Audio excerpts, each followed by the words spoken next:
जय हिंद दोस्तों, जय भोलेनाथ। भगवान शिव के पहले अवतार कौन थे?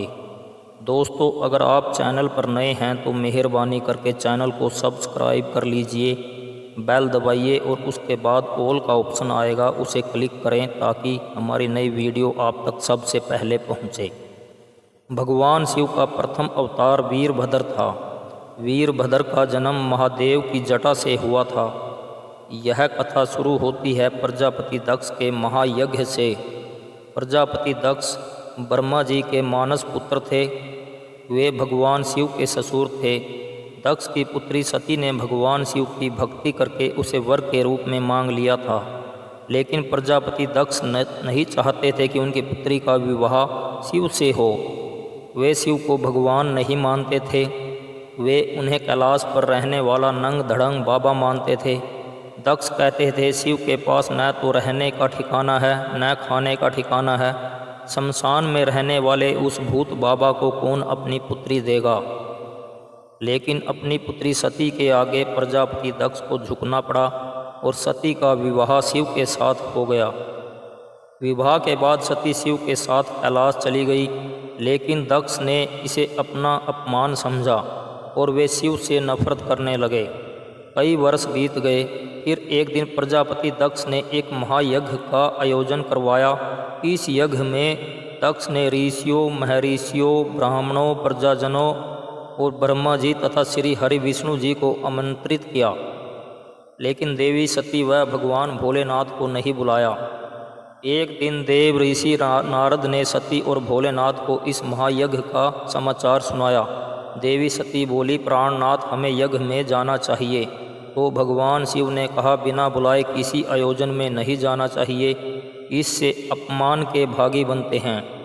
हमारे पिता ने मेरा अपमान करने के लिए ही जानबूझकर हमें यज्ञ में आमंत्रित नहीं किया, इसलिए बिना बुलाए हमारा महायज्ञ में जाना उचित नहीं है। लेकिन माता सती नहीं मानी और बोली, मैं जाऊंगी और अपने पिता से पूछूंगी, आपने हमें यज्ञ में क्यों नहीं बुलाया? शिव ने कहा, मुझे कुछ अनहोनी की आशंका लग रही है, इसलिए तुम अपने पिता के घर मत जाओ। लेकिन माता सती नहीं मानी। तो फिर भगवान शिव ने सती की सुरक्षा के लिए नंदी को उसके साथ भेज दिया। जब सती अपने पिता के घर पहुंची तो यज्ञ शुरू हो चुका था। सभी देवी देवता, ऋषिगण, ब्रह्मा जी और भगवान श्री हरि विष्णु सब हवन यज्ञशाला में उपस्थित थे। माता सती ने अपने पिता दक्ष से शिव को न बुलाने का कारण पूछा, लेकिन दक्ष ने अहंकारवश भगवान शिव के बारे में अपमानजनक शब्दों का प्रयोग किया। सती माता ने कहा, इस संसार में कोई भी यज्ञ शिव के मंत्र जाप के बिना पूरा नहीं हो सकता। तो दक्ष ने कहा, मेरा यज्ञ शिव के बिना ही पूरा होगा। अपने पति का इतना अपमान सुनकर सती क्रोधित हो गई और दक्ष से कहा, मैं भी देखती हूँ आप इस महायज्ञ को कैसे संपन्न करते हो। और इतना कहकर माता सती हवन कुंड में कूद गई और हवन कुंड की अग्नि में जलकर मर गई। और जब नंदी ने शीघ्र अतिशीघ्र कैलाश पहुंचकर भगवान शिव को सती के आत्मदाह का समाचार सुनाया तो भोलेनाथ क्रोध से पागल हो गए।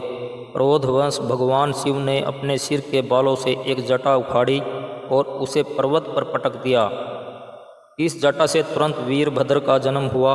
वीरभद्र अत्यंत शक्तिशाली, भयंकर और क्रोधी स्वरूप में प्रकट हुए और भगवान शिव से बोले, भगवान मेरे लिए क्या आदेश है? तो शिव ने कहा, वीरभद्र तुम शीघ्र दक्ष की यज्ञशाला में जाओ और उसको मार डालो।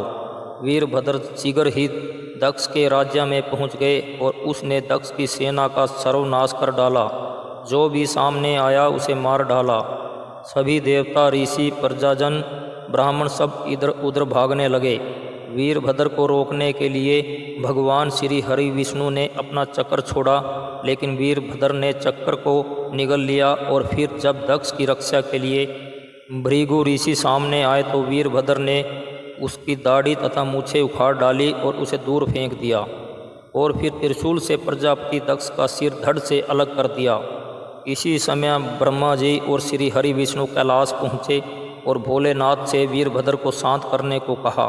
और फिर भगवान शिव स्वयं प्रकट हुए और वीरभद्र को शांत किया। फिर ब्रह्मा जी और समस्त देवताओं ने की प्रार्थना पर दक्ष को बकरे का शीश लगाकर फिर से जीवित कर दिया। इसके बाद प्रजापति दक्ष ने भगवान शिव से क्षमा मांगी और कहा, भगवान मैं अहंकारवश आपको पहचान नहीं सका।